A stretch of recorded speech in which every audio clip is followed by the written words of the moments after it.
So, what is going on, guys? This is Ryan here. And this is the Ryan here. And today we once again have another interesting theory for you all. Now this one is talking about the purple guy's true creation. Yes, and whether or not Balloon Boy and Springtrap have a deeper connection than we originally thought. So this whole idea was actually raised by the Help Them Save Them minigame once again, and there was a big question raised over the animatronics we see in the establishment and just one of the iconic missing characters who we actually didn't know a lot about. If you actually play the Help Them Save Them minigame, we can actually experience all of the Five Nights at Freddy's 2 animatronics and also characters, but there is one distinct character we do not see throughout that establishment. And that is Balloon Boy.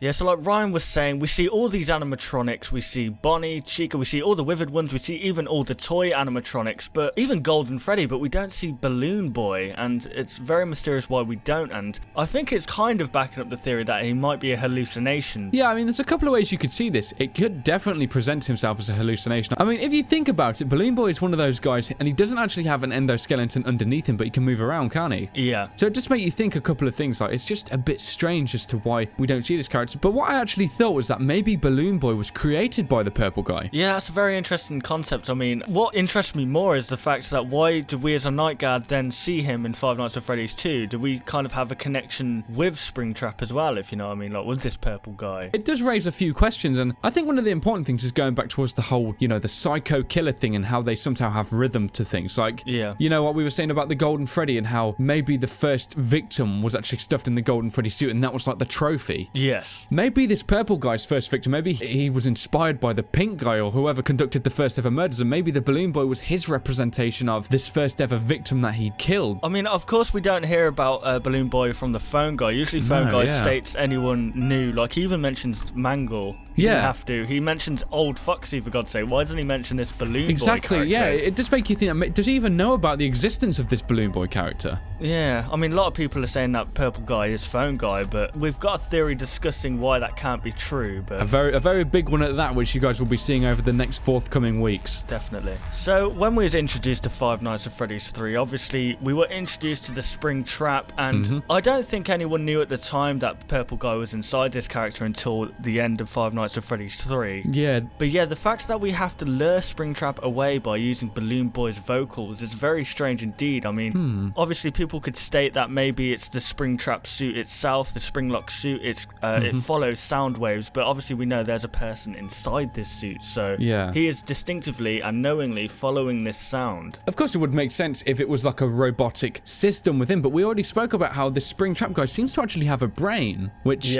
is very interesting, and it might show that he's maybe controlling this Springtrap suit, and that must mean that whoever's within this suit, aka we now know as the purple guy, must be responding with his own thought pattern and process towards the Balloon Boy's voice, so he has some kind of deep connection with a child's voice, and it might actually be specifically Balloon Boy's voice. Yeah, and it makes you think why. I mean, maybe Balloon Boy is a representation of maybe a victim that he didn't get to kill or something like that. It's something that's forever taunting him. Or going back towards the whole idea of maybe of his first kill, if he did actually successfully kill him, and just, you know, remembering this guy, and maybe, for all we know, he could have tormented him after he killed him, and maybe the whole idea of his voice just absolutely not terrifies him, but maybe intrigues him, and he instantly has to go and find the source of this voice and just see what is actually happening and why he's hearing it still, sort of thing. Yeah, obviously many could argue that, you know, Balloon Boy is real because we have the sound file. Why would we play a sound file like to lure this guy away that we know to be Balloon Boy? So obviously this guy has got to be real. I mean, going off what you said, like with the whole Balloon Boy's voice file, I mean, that to me definitely shows that he is a real character. I mean, you got to think about it. In Five Nights at Freddy's 2, we hear these exact same sound clips, so it seems like Balloon Boy is physically in the environment. He's not a hallucination. He's not some kind of, you know, mind trickery. He seems legit because, you know, this purple guy, who we ironically see in the Help Them Save Them minigame, is intrigued by the same voice that we also hear, so he must be real. Also, once again, you could say that maybe Springtrap is attracted to the sound of Balloon Boy because it's the sound of a child. Yeah, possibly, and that might back up the whole idea that, you know, the purple guy was also involved in some separate killings. Yes. I think the last point to consider as well out of everything is just the order of which we see the animatronics, and especially in the minigame minigames, shall we say. I mean, the first minigame we're actually able to play in Five Nights at Freddy's 3 on night 1 contains Balloon Boy, and I think that instantly raises alarm bells. Why are we playing as this apparent hallucination character in minigames? First of all, I mean, they could have selected any of the animatronics, but out of all of them, they chose what is, well, debatably to be not an animatronic because it has no endoskeleton. Why do we get to play as him rather than one of the key animatronics in these minigames? Like, that must show that he offers some importance towards this Springtrap character. Yeah, and also the purgatory state that Balloon Boy's in once we jump through the walls and glitch out. I mean, it's still a mystery as to what that actually is. It's like a tree and 3 other dead Balloon Boys. Yeah. Yeah, it just holds some kind of deeper meaning behind it, definitely. I mean, maybe his overall design, because that sort of design with the hat and things was popular in the past, wasn't it? Maybe that's a representation of that these kids were killed in the past. Yeah, it reminds me of like World War II wooden doll almost. Balloon Boy does. He's got that kind of look about him. Yeah, I agree. It's definitely shrouded in mystery, and he's definitely one of those characters that still has a lot of unanswered things, and I think the community is always interested in this guy. Definitely. So there we have it, guys. There's once again another interesting theory for you all. Be sure to comment down below what your thoughts are on this topic also. If you guys did enjoy this video, why not leave a like to show that you did, and if you are new around here, why not subscribe for more theories like this and also some gameplay. So thank you very much for watching the video, guys, and we'll of course see you on the next one.